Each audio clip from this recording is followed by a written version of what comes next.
Dear students, welcome back.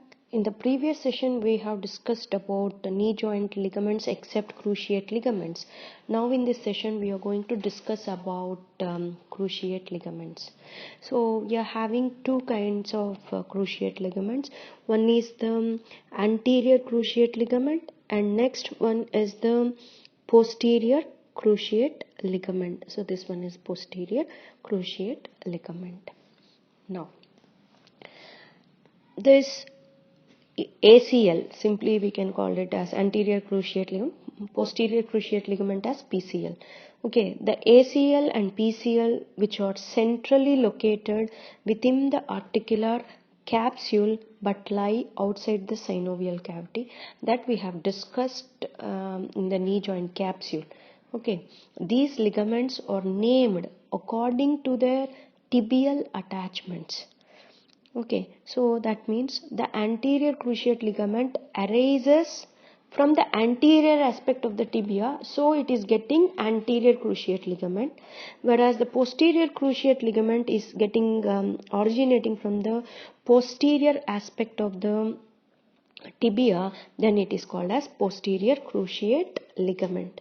Okay, so based upon its name only, it is based upon its origin with respect to the tibia, these ligaments are getting names.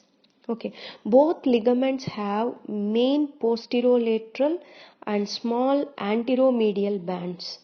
So these ligaments having fibers like anteromedial bands and posterolateral. That means, for example, if this is the ligament and it is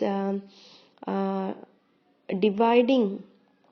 So for example, this one is antero ACL, so that the fibers which are having, normally it is getting attached to the medial aspect. Okay, then it is having anteromedial fibers and posterolateral fibers. That means here the anterior cruciate ligament, which is getting originating from the tibia, isn't it, from the anterior aspect, that to medial side, so it is having anteromedial fibers, okay, and posterolateral fibers. Okay, so that is the thing you have to understand regarding the fibers. So now first we are going to discuss about the ACL, that is anterior cruciate ligaments. So the ACL attaches to the anterior tibia. Okay, it is attaches to the anterior tibia, passes under the transverse ligament. So you know the transverse ligament. So here the anterior horns of the two menisci, isn't it? Two menisci are connected with the transverse ligament. Under this ligament, this ACL is going to extend, okay, passes under the transverse ligament and extends superiorly and posteriorly to attach to the posterior part of the inner aspect of the lateral femoral condyle. That means cruciate means it is crossing. Okay, so that means this anterior cruciate ligament, which is going to attach with the medial aspect of the lateral femoral condyle. So here you can find this lateral femoral condyle where the fibers are going to attach on the medial aspect of the femoral condyle. Next, here the numerous fascicles of the ACL may be grouped into anteromedial, that is AMB, anteromedial band, and a posterolateral band, PLB. Okay, with the names taken again from the points of tibial origin only. Although some portion of the anterior cruciate ligament is tight, some portion of the ACL is tight throughout the knee joint extension. Okay, and next one is the posterolateral band. Okay, this one is moderately lax during extension.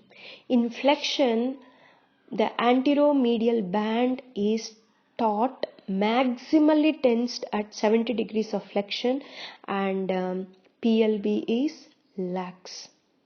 Okay, so this is the function of ACL.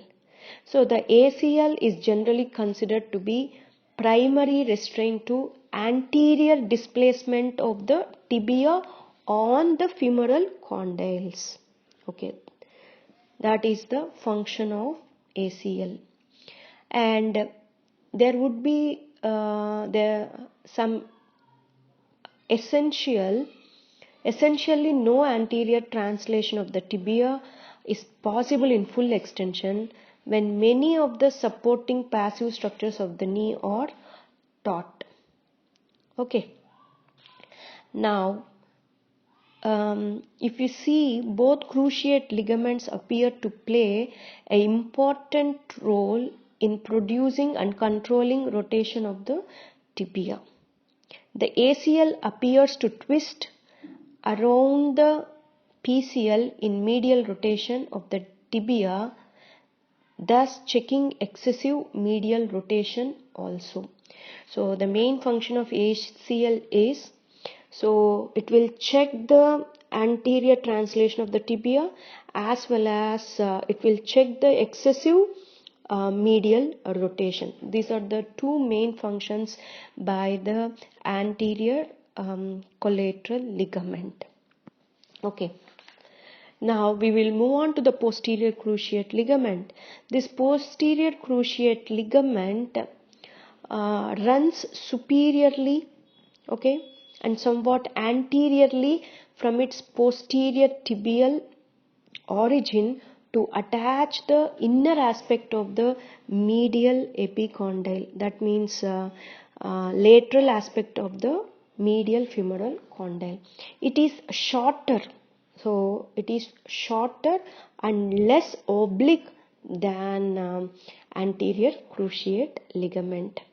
Like anterior cruciate ligament, its fascicles are also divided into anterior fibers and anteromedial bands and posterolateral bands, which are also named by its tibial origin. Normally, the anteromedial bands is lax in extension.